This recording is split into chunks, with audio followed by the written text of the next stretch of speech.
भैया ऐसा था कि हमने जो है एक अमृत सरोवर है हमारे यहाँ उसका मछली पालन के लिए एक आदमी को प्रस्ताव करके पट्टा दे दिया था। कौन सा गाँव है? जखन गांव में अमित प्रधान नाम है मेरा। वर्तमान प्रधान है। जी, बीजेपी युवा मोर्चा का जिला उपाध्यक्ष भी हूँ।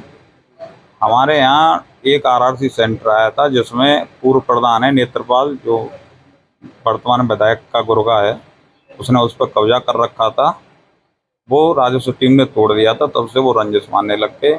आज मुझे पता नहीं थी, मैं जयपुर से लौट के घर आया था तो ठेकेदार का फ़ोन आया कि भाई यहाँ 5-6 लोग हैं और ये जो है मछली का वो बच्चे हैं जो वो नहीं डालने दे रहे हैं। तो मैं अपने ड्राइवर को लेके सीधा वहाँ तालाब पे पहुँच गया। वहाँ ये 15-20 लोग थे, आते ही मुझे पकड़ लिया और मेरे गर्दन में साफी डाल के मुझे तालाब में खींच ले गए। और मेरा ड्राइवर था वो भी बेचारा बचाने के लिए आया, उससे मारपीट गाली गलौज उससे भी करी। और साहब मेरी चेन थी लगभग 32-33 ग्राम की, वो चेन लूट ले गए। और प्राइवेट पार्ट में यहाँ बहुत जगह लाठी डंडा धुआंधार वो करी है। जब मेरे घर वाले ने पता लगी, जब आए पुलिस आई है, तब जाके वो लोग भागे हैं। क्या हालात है? कुछ पुरानी रंजिश है? बस वाई की रंजिश है, सरकारी जमीन खलवावे की। उनके घर भी मरघट में बने हुए हैं, मरघट की जमीन है उनके घर टोटल भूमाफिया हैं साहब। सरकार से क्या अपील करना? सरकार से ये है साहब, या तो हमें मार दो या भूमाफियान को इंतजाम कर दो। कम से कम 20 बार मैंने लिख के दे दी, ये लोग मुझे मार देंगे मार देंगे। टोटल बाहर के हर वक्त 10-5 लड़के आते जाते रहते हैं, इस वजह से मैं गांव को छोड़ के मथुरा में रहने लग गया। लेकिन अब भी जो है 3-4 लड़के बाहर के थे, तमंचा तक थे उनके पास। अगर मेरे घर वाले समय पर और गांव वाले नहीं आते तो हो सकता है आज मुझे मार ही देते। आपकी गले में स्वाति बांध के क्या बात है? तालाब में लगी थी? वो तालाब में डाल दिया मुझे, वो दबा के मारने के लिए। ये देखो सूजन आ गई गले पे, ये देखिए चेन चेन लूट ले गए। क्या लगता है कि राजनीति का शिकार हो रहे हैं आप? बिल्कुल हो रहे हैं साहब। मैं गोवर्धन से अब की बार एमएलए की टिकट मांग रहा हूँ बीजेपी से। और मेरे साथ जब भारतीय जनता पार्टी के नेता, अगर मैं कहीं भी गलत हूँ तो मुझे दंड मिले, मुझे कोई दिक्कत नहीं है। लेकिन सही काम करने के लिए मैं सरकार की ज़मीन खाली करवा रहा हूँ। उसके ऊपर अगर मेरे साथ ये कंडीशन होती है और प्रशासन मेरा साथ नहीं दे तो बड़ी दुखद बात है। मुझे पता है, कम से कम मेरे पास रिकॉर्ड है। 10 बार सिर्फ 151 कर देते हैं। मैं हर बार कहता हूँ भाई ये लोग मुझे मार देंगे मार देंगे, इस वजह से मैं मथुरा रहने लग गया था। इसको लेकर किसी उच्च अधिकारी को आपने सब कराया है? सबकी जानकारी में है। कप्तान साहब से भी मेरी खुद बात हुई है और मैं पहले भी कप्तान साहब से मिल चुका हूँ। जिस दिन अतिक्रमण हट रहा था उस दिन भी कप्तान साहब के पास था कि गाली गलौज मेरे घर वालों को मारने की धमकी दे रहे हैं। और अब और 2 लोग पकड़ लिए पुलिस ने। मुझे सुनने में आया अब वो लोग फर्जी अपनी जो है कोई चोट वोट का भी निशान दिखा रहे हैं, बना रहे हैं। अभी दिखा नहीं रहे हैं, अभी तो बना रहे हैं कहीं पे। और 2 लोग पकड़ लिए। सुनने में आया है कि उनको भी प्रेशर में आके पुलिस छोड़ रही है। देखिए मैं तो पूरी तरीके से प्रशासन को जिम्मेदार मानता हूँ, क्योंकि मेरे पास रिकॉर्ड है इतने, उस पर भी कार्रवाई नहीं कर रहा है प्रशासन। अगर मेरे साथ मुझ जैसे लोग इंसान के साथ ऐसी घटना घट रही है तो आम लोगों का क्या होगा। और साहब पूरे दबंग हैं।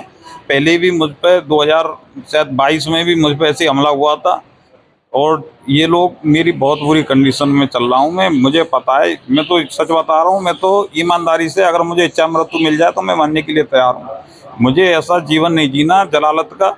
और जिस तरीके से अगर मेरे परिवार या किसी को कुछ होता है उसका जिम्मेदार प्रशासन होगा। ये क्या भूमाफिया किस्म के लोग हैं? बिल्कुल भूमाफिया हैं। अब भी गांव में जाके देख लो साहब, सरकारी खादे गड्ढे इन पे इन्होंने कब्जा कर रखा था। गांव के मरघट 483 खसरा नंबर पे जाके देख लो, इन्हीं के घर बने हुए हैं। कौन लोग हैं जिनको शरणार्थी?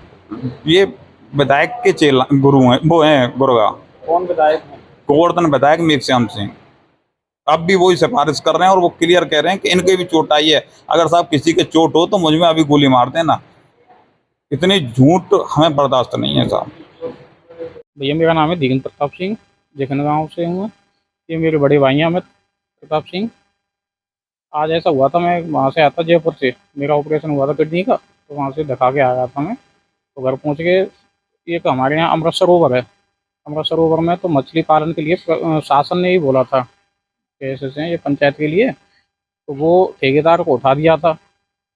ठेकेदार वो अपना बच्चा लेके आया था मछली का, तो वो डालने वाला था, तो वहाँ ये लोग पहुँचे बन के ऐसे तो इसमें मछली नहीं डलेंगी। तो भैया उसने फ़ोन किया कि प्रधान जी ऐसे ऐसे बात है, ये मछली नहीं डालने दे रहे हैं। तो ये वहाँ पहुँचे तो इन्होंने नेत्रपाल, चंद्रपाल, कप्तान और वो करणपाल और हेमंत और जीतू, ये करीब 15 से 20 लोग थे, इन्होंने पकड़ लिया। और उसमें क्या नाम है, गले में स्वाफी का फंदा डाल के तालाब में डाल दिया, डुबो दिया। तो इनका वो ड्राइवर था, ये इसने ले जाके मुझे फ़ोन किया कि भैया ऐसे बात है। तब मैं वहाँ से घर से इनको लेके आया उन लोगों को, तब जाके बड़ी मुश्किल से वो बेहोश हो गए, तब इनकी जान बची। इन्होंने पहले भी भूमाफिया तो ही है, क्योंकि पहले इन्होंने खादी गड्ढे में कब्जा कर रखा था, तो आगाती सेंटर के लिए पैसा आया था, तो वो एसडीएम साहब ने वो कब्जा हटवा दिया।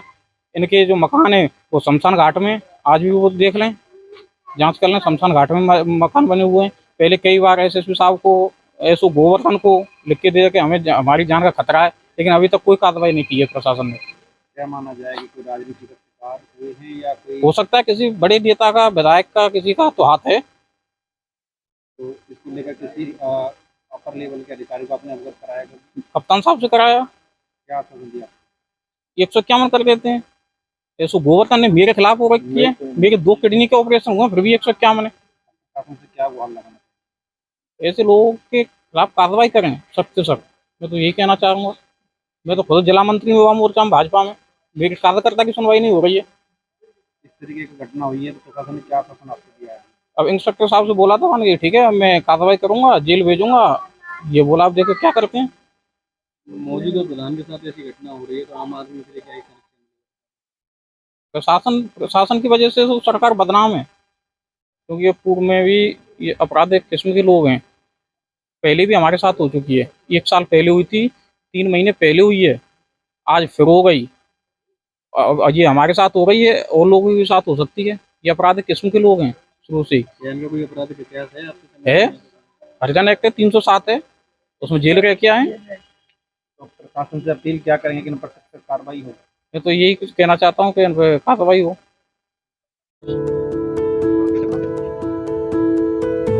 मथुरा में मोबाइल रिपेयरिंग की एकमात्र दुकान जसवंत टेलीकॉम।